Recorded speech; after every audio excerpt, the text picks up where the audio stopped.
गौतम बुद्ध ने कहा था कि एक खूंखार जंगली जानवर की तुलना में एक दुष्ट मित्र ज्यादा खतरनाक, उससे ज्यादा डरना चाहिए। जानवर तो सिर्फ आपके शरीर को नुकसान पहुंचाता है, लेकिन एक कपटी और धोखेबाज मित्र आपकी बुद्धि को नुकसान पहुंचाता है। एक बुरा मित्र ही आपको ऐसी दशा में ले जा सकता है, आपको लगने लगे कि यह दुनिया बहुत बुरी है, अब यहाँ जी कर भी क्या फायदा है।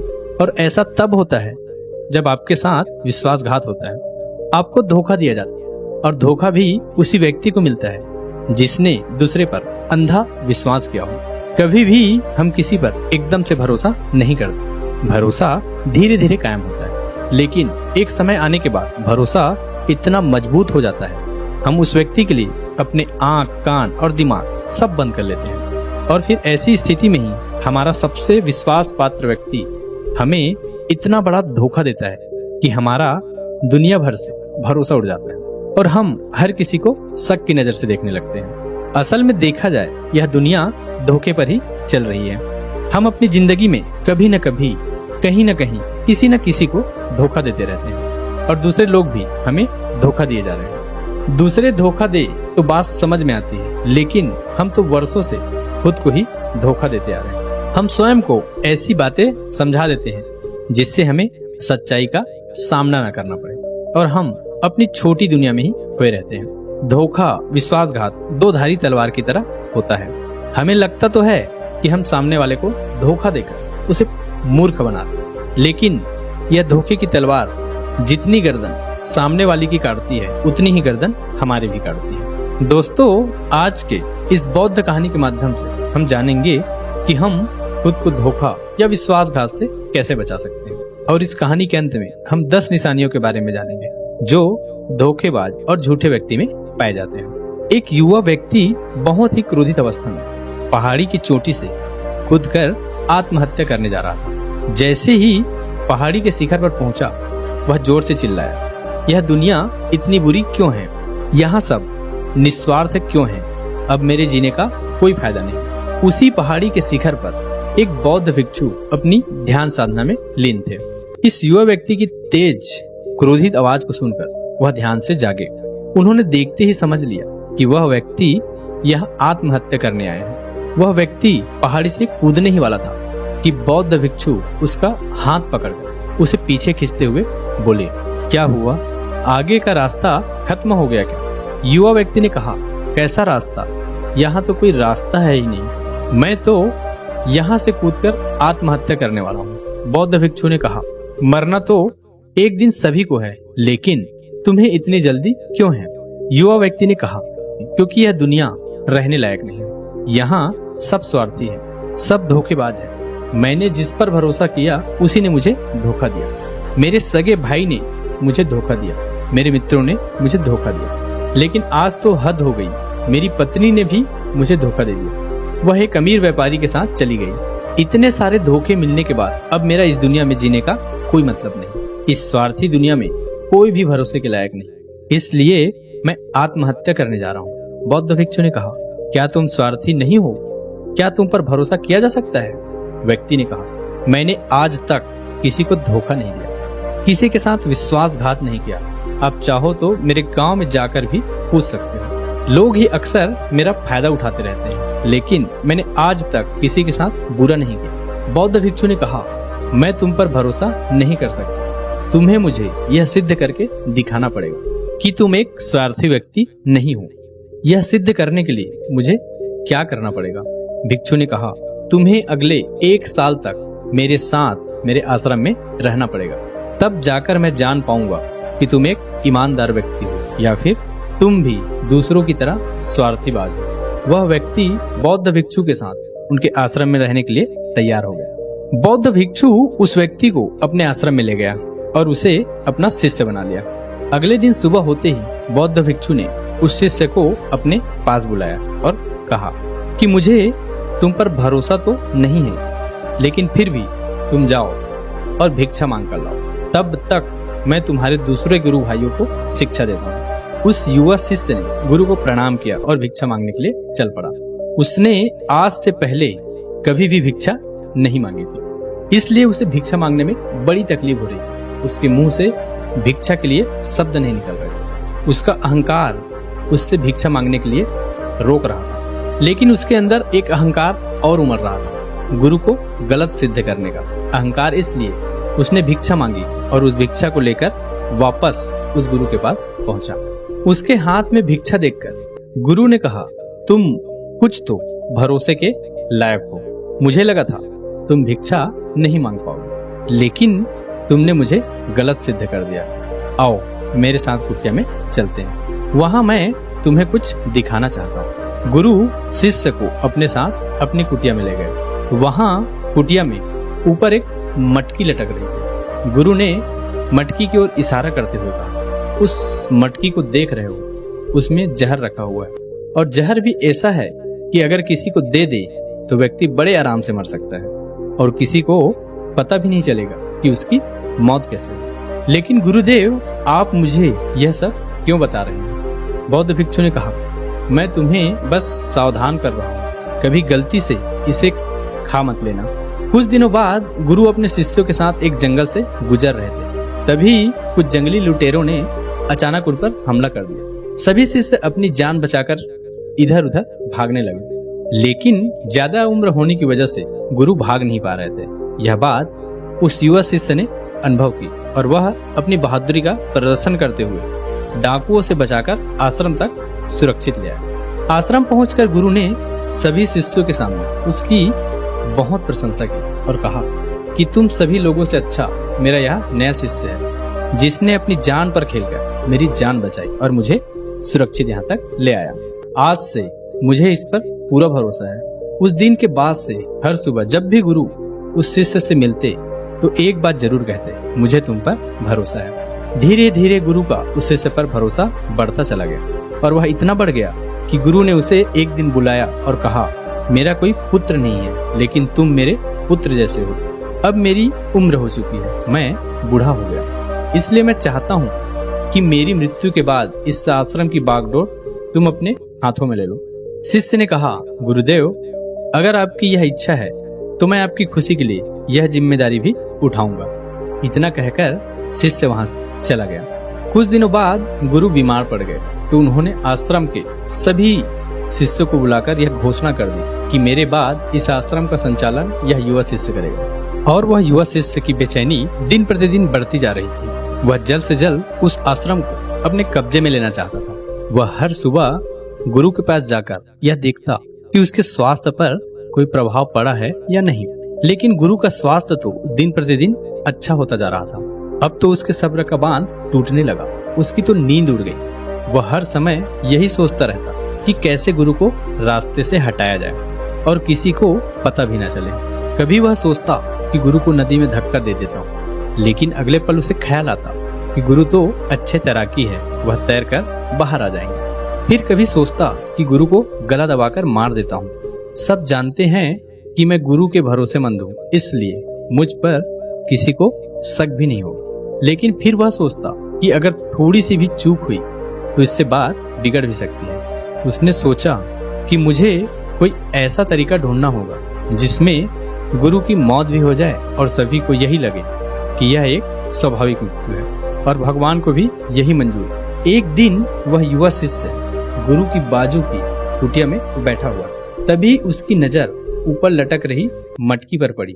उसे याद आया कि गुरु ने कहा था इसमें जहर है, और जहर भी ऐसा जिसमें मृत्यु का किसी को पता भी नहीं चलता। उसने सोचा कि यही सही रहेगा, यह जहर गुरु को दे देता हूँ और किसी को पता भी नहीं चले कि उनकी मृत्यु कैसे हुई। फिर पूरे आश्रम पर सिर्फ मेरा नियंत्रण होगा। अगले दिन उसने चुपके से गुरु की कुटिया से वह जहर चुरा लिया और उसे गुरु के खाने में मिला दिया। गुरु ने वह खाना खा लिया और रात में सोने चले गए।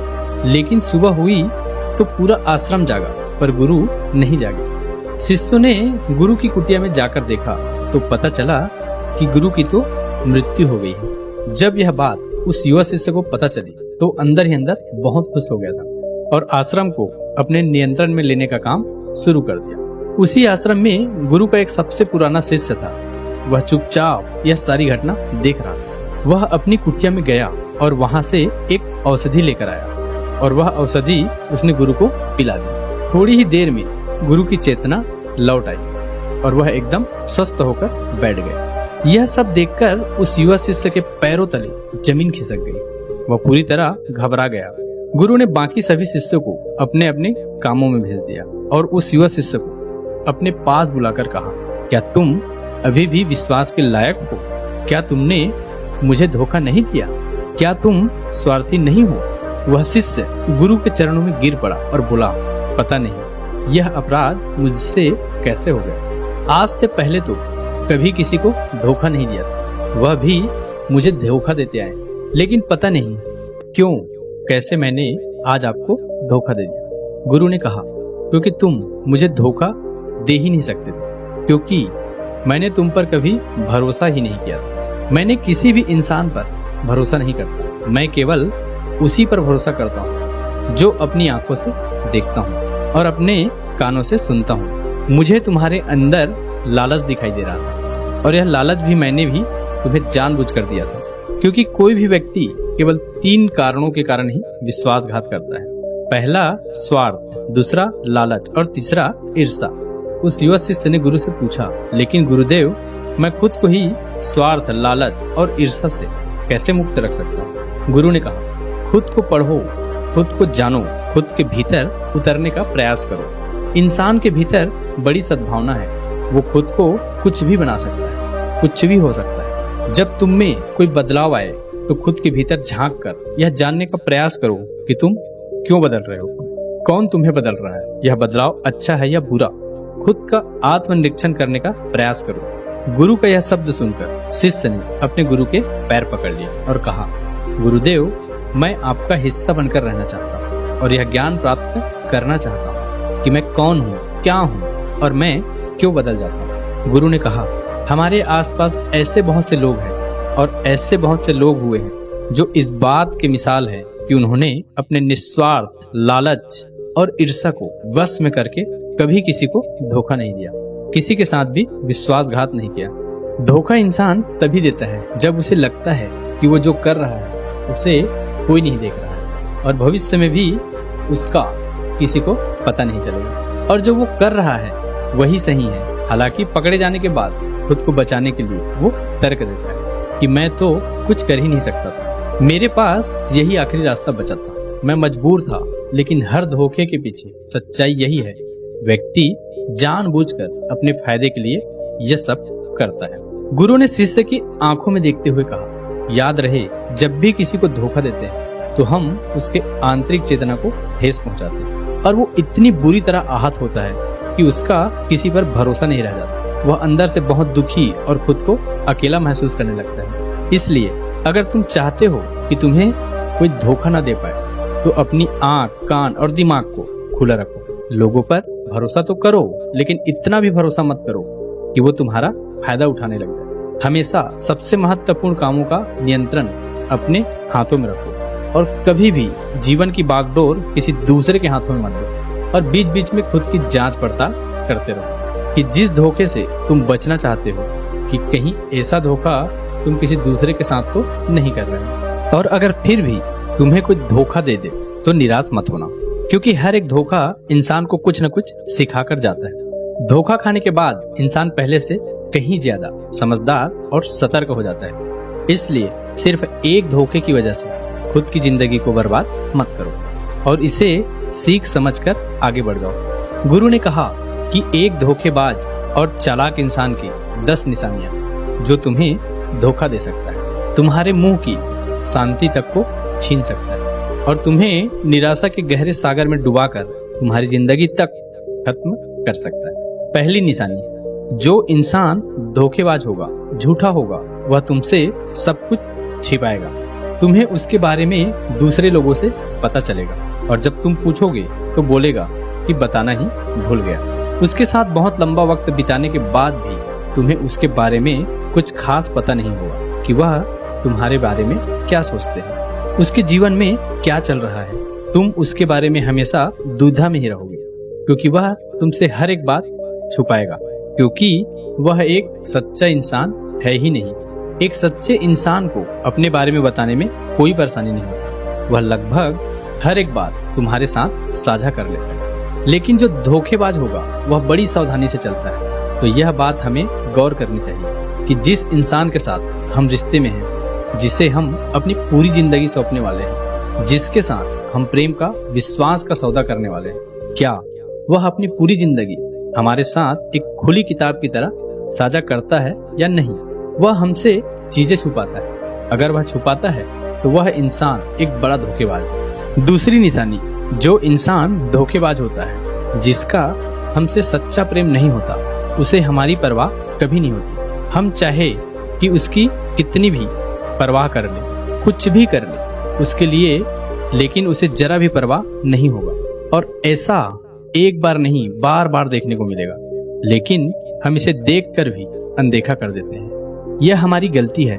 हम अपने मोह के चलते सच आंखों के सामने होते हुए भी उसे देख नहीं पाते। यह हमारी कमी है। अगर हम थोड़ा होशपूर्वक देखने का प्रयास करें तो हमें पता चलेगा उसे हमारी कोई परवाह है ही नहीं। गुरु ने आगे कहा, तीसरी निशानी, जो इंसान धोखेबाज होता है, जो बहुत बड़ा झूठा होता है, उसकी खुद की बातें खुद से ही मेल नहीं खाती। उसकी जुबान बार बार बदलती रहती है। वह अपनी बातों पर खरा नहीं उतरता, लेकिन हम उनकी झूठी बातों में फंस जाते हैं, इसलिए हम उसे पहचान नहीं पाते। चौथी निशानी है, एक धोखेबाज व्यक्ति हमारे सामने हमारी चापलूसी और झूठी प्रशंसा करेगा, लेकिन वह कभी भी हमारे पीठ पीछे या दूसरों से हमारी प्रशंसा नहीं करेगा। हम चाहे उसके लिए मर ही क्यों न जाए, लेकिन वह कभी भी हमारी प्रशंसा नहीं करेगा और हमें उतनी अहमियत कभी नहीं देगा जितनी हम उसे अपनी जिंदगी में देते हैं। क्योंकि एक दिन वह हमें धोखा देने वाला है, तो हमें बहुत बड़ा धोखा मिले, इससे अच्छा है कि हम पहले से सावधान हो जाएं। पांचवी निशानी है, वह क्या कहते हैं उस पर ध्यान मत दो, बल्कि वह तुम्हारे साथ क्या करते हैं उस पर ध्यान दो। क्योंकि बातें कहना बड़ा आसान होता है, लेकिन करना बड़ा मुश्किल होता है। पर अधिकतर लोग इन्हीं बातों में आकर फंस जाते हैं। इसलिए चाहे वह तुमसे कितनी बातें करे, लेकिन जब तक वह उन्हें करके ना दिखाए, भरोसा मत करना। छठी निशानी है, जो अक्सर प्रेम संबंधों में देखने को मिलती है। एक धोखेबाज व्यक्ति अपने से प्रेम करने वाले को ऐसे लेता है कि सामने वाला हमेशा उपलब्ध रहने वाला, वह कहीं नहीं जाने वाला, यही पड़ा रहेगा। इसलिए ना उसको इज्जत देता है और ना ही उसका सम्मान करता है। अगर उसे सम्मान की भीख मांगी जाए तो वह बेइज्जती करता है। अगर किसी रिश्ते में किसी के सामने गिड़गिड़ाना ना पड़े, भीख मांगने पड़े, मुझे अपना समय दो, मुझसे बातें करो, तो इससे घटिया रिश्ता और कोई हो ही नहीं सकता। जिसको तुमसे सच्चा प्रेम होगा वह खुद चाहेगा कि उसका ज्यादातर समय तुम्हारे साथ, जिससे तुम्हें समय की भीख मांगने पड़े, समझ जाओ उसके अंदर तुम्हारे लिए कोई प्रेम नहीं। सातवीं निशानी, उसके पास हर काम के लिए समय होगा, लेकिन तुम्हारे लिए कभी भी समय नहीं होगा। वह अपनी जिंदगी में तुम्हारे लिए कुछ भी नहीं छोड़ने वाले, लेकिन तुम्हें कभी भी छोड़ देगा। वह तुमसे बात तभी करेंगे जब उनका मन होगा, न कि तब तुम्हें उनकी जरूरत होगी। वह तुम्हें तो किसी दूसरे इंसान से बदल सकते हैं, लेकिन तुम्हारे लिए कुछ भी नहीं बदलेंगे, न अपनी आदतें, न अपना स्वभाव और न ही अपना काम। गुरु ने आगे कहा, आठवीं निशानी, वह कभी भी तुम्हारे प्रति समर्पित और प्रतिबद्ध नहीं होंगे। वह तुमसे यह कभी नहीं कहेंगे कि चाहे कुछ भी हो जाए हम तुम्हारे साथ हैं। यह एहसास तुम्हारे अंदर कभी नहीं आएगा। वह केवल अपनी शर्तों के साथ तुम्हारे साथ रहेंगे। जब जब उन्हें आराम होगा, जब जब उन्हें अच्छा लगेगा, वह तुम्हारे साथ रहेंगे।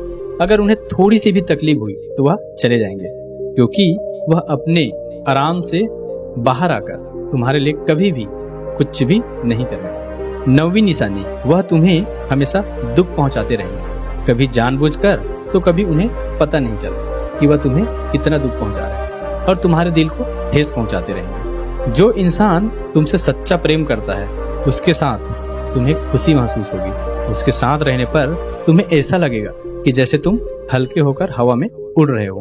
अगर तुम्हें धोखेबाज और गलत इंसान के साथ रिश्ते में हो तो तुम्हें सब कुछ भारी भारी लगेगा, बोझ लगेगा, ऐसा लगेगा जैसे कुछ ठीक नहीं हो रहा। तुम्हारे अंदर से ऐसी आवाज आएगी, यह रिश्ते ठीक नहीं है तुम्हारे लिए। पर अगर तुम उसे सुनकर भी अनसुना कर देते हो तो यह तुम्हारी गलती है। 10वीं निशानी है, तुम उनके जिंदगी में कभी नहीं होते, कोई विशेष जगह नहीं होती तुम्हारे उनकी जिंदगी में। वह जब चाहे बड़ी आसानी से अपनी जिंदगी से तुम्हें बाहर कर सकते हो और उन्हें कोई फर्क नहीं पड़ेगा। अगर तुम्हें भरोसा नहीं है और सच्चाई जानने उनकी, तो कुछ दिनों के लिए उनकी जिंदगी से गायब हो जाओ, उन्हें जरा भी फर्क नहीं पड़ेगा, बल्कि वह तो और खुश हो जाएंगे। वह सोचते होंगे कि अच्छा हुआ कि मुसीबत हमारी जिंदगी से चली गई और अब हम आजाद हैं। दोस्तों, अगर आप भी ऐसे इंसान के साथ रिलेशनशिप में है तो होश में आ जाइए और जितना जल्दी हो सके इससे बाहर आइए। यकीन मानिए, ऐसे रिश्ते से बाहर आकर आपको शांति, सुकून, प्यार सब मिलेगा। क्या सिर्फ एक वही इंसान इस दुनिया में है? आप एक इंसान को छोड़ेंगे तो आपको 10 अच्छे इंसान मिलेंगे और आएंगे आपकी जिंदगी में जो आपको सम्मान देंगे, प्यार देंगे। पर जब तक आप ऐसे झूठे इंसान के साथ जुड़े रहेंगे, आपको दूसरे अच्छे इंसान दिखाई नहीं देंगे। लेकिन जैसे ही आप ऐसे धोखेबाज इंसान को छोड़ेंगे, आपकी जिंदगी में अच्छे इंसान आने शुरू हो जाएंगे। जिन लोगों के साथ रिलेशनशिप में, प्यार में धोखा होता है, वह कहते हैं कि प्यार व्यार कुछ नहीं होता, सब कुछ धोखा है, आजकल सब कुछ झूठ है। लेकिन यह पूरी तरह से सच नहीं है। वह इंसान जिसने आपको धोखा दिया, वह प्यार का मतलब ही नहीं जानता था। पर आज भी दुनिया में बहुत से लोग हैं जो प्यार करना भी जानते हैं और उसे निभाना भी जानते हैं। जिन जिन लोगों के साथ धोखा हुआ, वह अपनी तरफ से सच्चा प्यार ही करते थे ना। प्रेम तो ईश्वर का वरदान है और प्रेम पर ही दुनिया टिकी हुई है। अगर एक गलत इंसान आपके प्रेम को नहीं समझ पाया तो इसका मतलब यह नहीं है दुनिया में प्रेम है ही नहीं। यह दुनिया प्रेम से ही चलती है। यह हंसती नाचती दुनिया प्रेम करने वालों की बदौलत ही है। और अंत में एक बार और कहना चाहूंगा, अगर आपको अपने परिवार वालों से धोखा मिला या फिर आपको कोई गलतफहमी हो गई हो, तो कोशिश यही करो कि आप लोग एक दूसरे की बात को समझे, एक दूसरे को जाने और एक दूसरे को माफ करें। क्योंकि आपको बहुत सारे लोग मिल जाएंगे, लेकिन आपके परिवार जैसे लोग आपको पूरी दुनिया में और कहीं नहीं मिलेंगे। दोस्तों, कैसी लगी यह कहानी आपको कमेंट सेक्शन में जरूर बताना। और अगर अच्छी लगी हो तो इस चैनल को सब्सक्राइब करके नोटिफिकेशन बेल को जरूर ऑन कर देना, ताकि कोई भी ऐसी ज्ञानवर्धक कहानी जब हमारे चैनल पर पोस्ट हो तो आपको तुरंत नोटिफिकेशन पहुंच जाए। तो मिलते हैं किसी अगली कहानी में, तब तक के लिए अपना ख्याल रखिएगा। जय हिंद, जय भारत।